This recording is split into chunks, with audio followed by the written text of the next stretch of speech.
Chers tous, soyez la bienvenue sur la chaîne, vous sondez les Écritures, centrées sur et autour de la Sainte Bible. Les catégories de livres de la Sainte Bible pour Jésus-Christ. Jésus nous a enseigné une chose essentielle dans Matthieu chapitre 23, 2 à 4 du Shem Tov. Les paroles de Jésus-Christ, en hébreu, disent clairement ceci.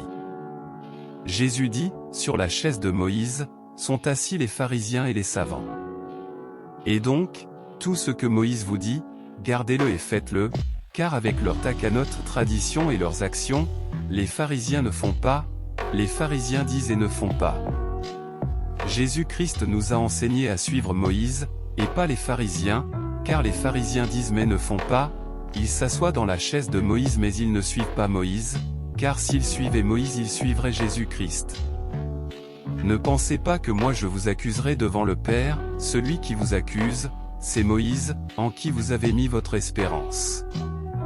Car si vous croyez Moïse, vous me croiriez aussi, parce qu'il a écrit de moi. Mais si vous ne croyez pas à ses écrits, comment croirez-vous à mes paroles? Jean 5, 45 à 47.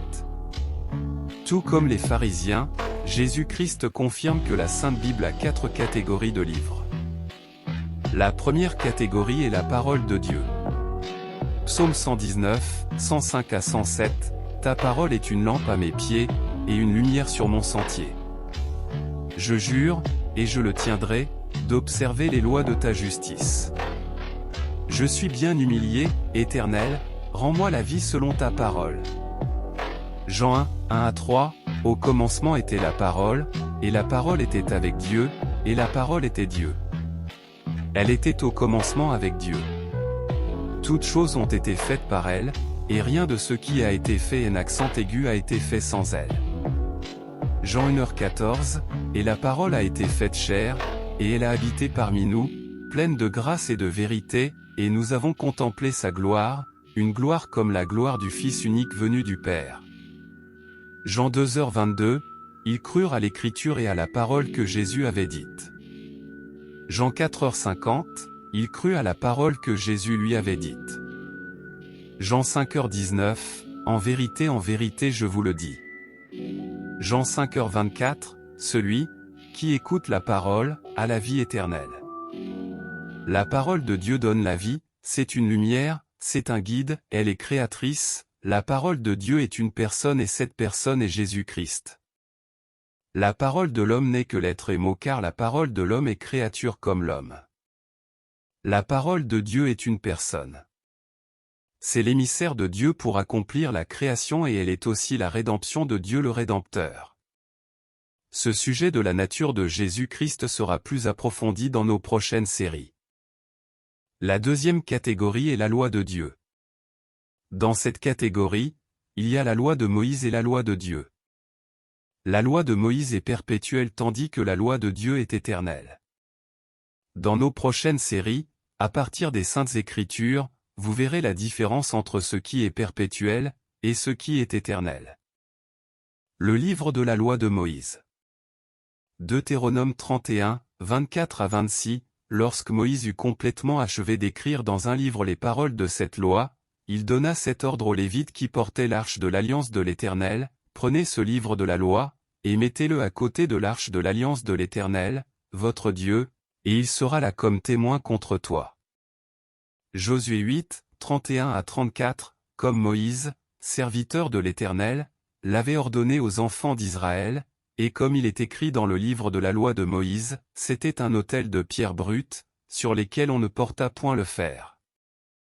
Ils offrirent sur cet autel des holocaustes à l'Éternel, et ils présentèrent des sacrifices d'action de grâce.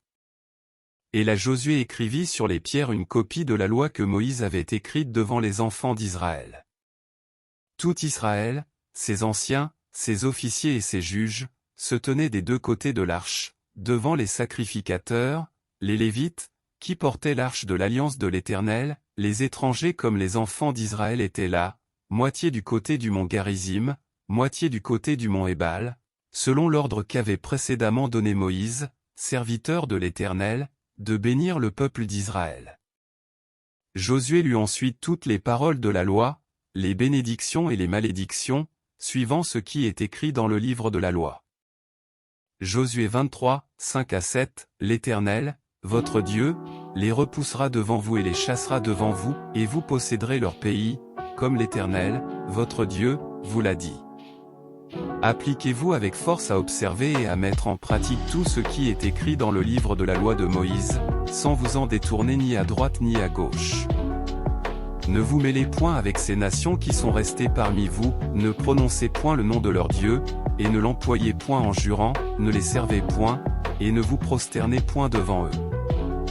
2 Chroniques 25, 4, mais il ne fit pas mourir leur fils, car il agit selon ce qui est écrit dans la loi, dans le livre de Moïse, où l'Éternel donne ce commandement, on ne fera point mourir les pères pour les enfants, et l'on ne fera point mourir les enfants pour les pères, mais on fera mourir chacun pour son péché. Qu'est-ce que la loi? La loi est la manifestation ou l'extériorisation de la volonté d'un règne, d'un pouvoir. Pourquoi Moïse a-t-il un livre de la loi? Moïse a un livre de la loi qui porte son nom à cause de cette parole de Yahvé. Exode 7, 1-2, l'Éternel dit à Moïse, « Vois, je te fais Dieu pour Pharaon, et Aaron, ton frère, sera ton prophète. Toi, tu diras tout ce que je t'ordonnerai, et Aaron, ton frère, parlera à Pharaon, pour qu'il laisse aller les enfants d'Israël hors de son pays. » La loi de Dieu est la manifestation de la volonté de Jésus-Christ. En effet, Jésus-Christ a été attesté roi par la prophétie. Ésaïe 9, 6, car un enfant nous est né, un fils nous est donné, et la domination reposera sur son épaule, on l'appellera admirable, conseiller, Dieu puissant, Père éternel, Prince de la paix. Ésaïe 53, 9-12, on a mis son sépulcre parmi les méchants, son tombeau avec le riche, quoiqu'il n'eût point commis de violence et qu'il n'y eût point de fraude dans sa bouche. Il a plu à l'Éternel de le briser par la souffrance. Après avoir livré sa vie en sacrifice pour le péché, il verra une postérité et prolongera ses jours, et l'œuvre de l'Éternel prospérera entre ses mains. À cause du travail de son âme, il rassasiera ses regards, par sa connaissance mon serviteur juste justifiera beaucoup d'hommes, et il se chargera de leurs iniquités. C'est pourquoi je lui donnerai sa part avec les grands, il partagera le butin avec les puissants, parce qu'il s'est livré lui-même à la mort, et qu'il a été mis au nombre des malfaiteurs, parce qu'il a porté les péchés de beaucoup d'hommes, et qu'il a intercédé pour les coupables. Jésus-Christ a été attesté roi, par le Sanhédrin. Luc 22, 66-70, quand le jour fut venu, le collège des anciens du peuple, les principaux sacrificateurs et les scribes, s'assemblèrent, et firent amener Jésus dans leur Sanhédrin. Ils dirent, « Si tu es le Christ, dis-le-nous. » Jésus leur répondit, « Si je vous le dis, vous ne le croirez pas, et, si je vous interroge, vous ne répondrez pas. Désormais le Fils de l'homme sera assis à la droite de la puissance de Dieu. » Tous dirent, « Tu es donc le Fils de Dieu. » Et il leur répondit, « Vous le dites, je le suis. » Jésus-Christ a été attesté roi, par le roi Hérode. Luc 23, 10-12, les principaux sacrificateurs et les scribes étaient là, et l'accusaient avec violence. Hérode, avec ses gardes, le traita avec mépris, et, après s'être moqué de lui et l'avoir revêtu d'un habit éclatant, il le renvoya à Pilate. Ce jour même, Pilate et Hérode devinrent amis, d'ennemis qu'ils étaient auparavant. Jésus-Christ a été attesté roi, par l'Empire romain, au travers d'un certificat de reconnaissance officielle. Jean 19, 1-7, 20. Alors Pilate prit Jésus, et le fit battre de verges. Les soldats tressèrent une couronne d'épines qu'ils posèrent sur sa tête, et ils le revêtirent d'un manteau de pourpre, puis, s'approchant de lui, ils disaient, « Salut, roi des Juifs !» Et ils lui donnaient des soufflets. Pilate sortit de nouveau, et dit aux Juifs, « Voici, je vous l'amène dehors, afin que vous sachiez que je ne trouve en lui aucun crime. » Jésus sortit donc, portant la couronne d'épines et le manteau de pourpre. Et Pilate leur dit, « Voici l'homme. » Lorsque les principaux sacrificateurs et les huissiers le virent, ils s'écrièrent, « Crucifie! Crucifie !» Pilate leur dit, prenez-le vous-même, et crucifiez-le, car moi, je ne trouve point de crime en lui. Les Juifs lui répondirent, nous avons une loi, et, selon notre loi, il doit mourir, parce qu'il s'est fait fils de Dieu. La loi de Dieu est la volonté de Dieu matérialisée par la parole de Dieu. La loi de Dieu c'est la volonté de Jésus-Christ. Et c'est la volonté de Jésus-Christ qui est éternelle, et non la loi de Moïse. Matthieu 5, 20, 48, car, je vous le dis, si votre justice ne surpasse celle des scribes et des pharisiens, vous n'entrerez point dans le royaume des cieux. Vous avez entendu qu'il a été dit aux anciens, tu ne tueras point, celui qui tuera mérite d'être puni par les juges. Mais moi, je vous dis que quiconque se met en colère contre son frère mérite d'être puni par les juges, que celui qui dira à son frère, Raka, mérite d'être puni par le Sanhédrin, et que celui qui lui dira, insensé, mérite d'être puni par le feu de la géhenne. Si donc tu présentes ton offrande à l'autel, et que là tu te souviennes que ton frère a quelque chose contre toi, laisse là ton offrande devant l'autel, et va d'abord te réconcilier avec ton frère, puis, viens présenter ton offrande. Accorde-toi promptement avec ton adversaire, pendant que tu es en chemin avec lui, de peur qu'il ne te livre au juge, que le juge ne te livre à l'officier de justice, et que tu ne sois mis en prison. Je te le dis en vérité, tu ne sortiras pas de là que tu n'aies payé le dernier cadran.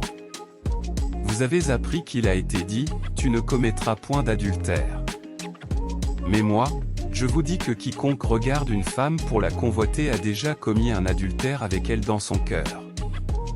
Si ton œil droit est pour toi une occasion de chute, arrache-le et jette-le loin de toi, car il est avantageux pour toi qu'un seul de tes membres périsse, et que ton corps entier ne soit pas jeté dans la géhenne.